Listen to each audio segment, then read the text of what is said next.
Look at that, look at that, look at that. Ooh, wee. Look at that, look at that, look at that. Ooh, wee.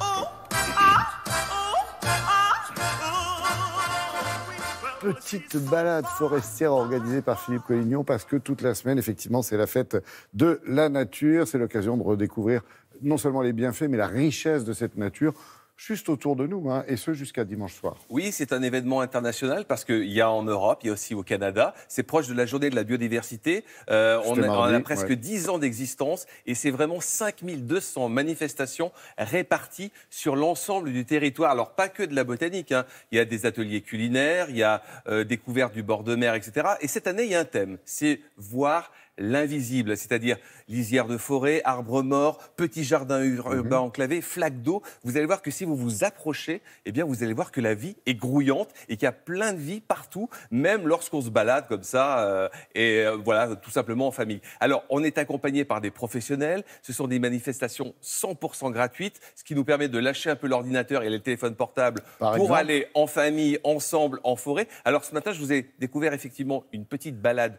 botanique en pleine forêt et vous allez voir qu'on peut presque s'alimenter, se nourrir en forêt, tout simplement ensemble. Regardez. Donc ici, vous êtes sur une plante que tout le monde connaît, l'ortie. Donc l'ortie, elle pique, mais uniquement sur le dessus des feuilles. C'est-à-dire que le dessous n'est pas urticant. L'ortie, ça se consomme cru. Donc pour casser les poils des orties, les poils urticants, il faut plier la feuille en plusieurs fois, faire un petit rouleau de printemps, et là, vous cassez les poils. Et là, vous pouvez consommer directement, le mettre dans votre bouche sans risquer de vous piquer la langue. La Fête de la Nature a été créée il y a 12 ans avec un objectif qui est d'emmener le public dans la nature au moins une fois dans l'année et de lui faire découvrir à la fois les espèces rares ou communes près de chez lui, dans des contrées un peu plus sauvages, avec ceux et celles qui les connaissent, qui les protègent tout au long de l'année, qui les entretiennent, qui gèrent des espaces naturels. Donc là, vous avez une fleur que vous connaissez certainement également, la grande consoude, Symphytum officinalis, qui se consomme également, hein, une plante comestible. Vous prenez les fleurs, vous prenez les feuilles et vous les faites en beignet, en gratin. Elle est cicatrisante et vulnéraire. C'est tout ce qui a trait aux blessures.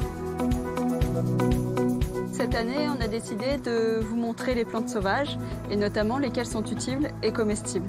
Ici, nous avons un arbre, l'aubépine à un style, Crataegus monogyna. Les fruits sont comestibles, vous pouvez en faire de la farine ou des pâtes de fruits ou de la confiture. Et également, elles sont médicinales en tisane, en teinture mère, vous pouvez les utiliser. Un peu les fruits, mais surtout les fleurs. Si vous sentez votre cœur qui s'emballe parce que vous êtes stressé, hop, une petite tisane d'aubépine et puis vous voilà reparti. Vous avez plusieurs catégories de fleurs. Vous avez, si on prend que juste les comestibles, vous avez celles qu'on va pouvoir manger parce qu'elles sont bonnes, celles qui vont être toxiques, et puis celles qui n'ont pas beaucoup d'intérêt. Et finalement, quand on regarde, il y en a beaucoup qui sont consommables, et notamment énormément de plantes que vous trouvez partout, même en ville, dans les parcs urbains, dans vos jardins. La berce commune. Heraclum spondylium, famille des Apiacées. C'est la seule famille de plantes en France où vous allez trouver des plantes mortelles. Je pense à la ciguë, que vous connaissez tous, aux œnanthes également. La grande berce, elle est consommable, hein, et tout se consomme, c'est très très bon. Vous pouvez consommer les feuilles en salade et vous pouvez également consommer les tiges qui portent les fleurs, pas celles qui portent les feuilles. Vous les prenez, vous les pelez, vous enlevez la peau et puis vous croquez, ça fait comme des petits bonbons.